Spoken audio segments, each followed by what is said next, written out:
പിന്നെ ഭർത്താവ് ഇത്തരം അവിഹിതങ്ങളുണ്ടെന്ന് സമ്മതിക്കുകയും ഭാര്യ അത് കണ്ടുപിടിക്കുകയും അതിലെ തെളിവുകൾ അവർക്ക് ലഭിക്കുകയും ഭാര്യയല്ലാത്ത മക്കളടക്കമുള്ള ആർക്കെങ്കിലും കൂടെ അങ്ങനെ സംശയം വരികയും ചെയ്താൽ അതൊരു യാഥാർത്ഥ്യമാണെന്നാണ് മനസ്സിലാക്കുക. ഒരു യാഥാർത്ഥ്യമാണ്.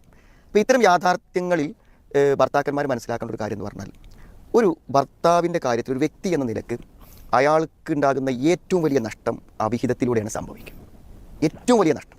ആ നഷ്ടം നമുക്കിങ്ങനെ ഇരുന്ന് എണ്ണിയാൽ തീരാത്ത നഷ്ടമാണ്. ഒന്നാമത്തത്, അയാളുടെ ജീവിതത്തിൽ അയാൾക്ക് ഏതു കാര്യത്തിനും വിശ്വസ്തമായി ആശ്രയിക്കാവുന്ന മറ്റൊരാൾ, ആ ഒരു വ്യക്തിയുടെ പൂർണ്ണമായ പിന്തുണയും സ്നേഹവും ജീവിതത്തിൽ നഷ്ടപ്പെട്ടു പോവുകയാണ്. അവിഹിതം സംഭവിക്കുന്നതോടുകൂടി അയാൾ ഇവിടെ ഒറ്റപ്പെട്ടു.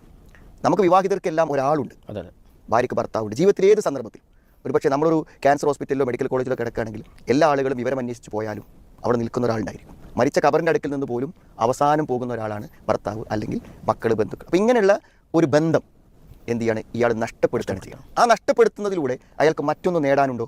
ഇല്ല.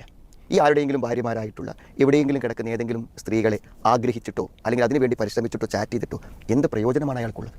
അപ്പോൾ ഇത്ര വലിയ നഷ്ടമാണ്. പിന്നെ മറ്റൊന്ന്, വിശ്വാസം.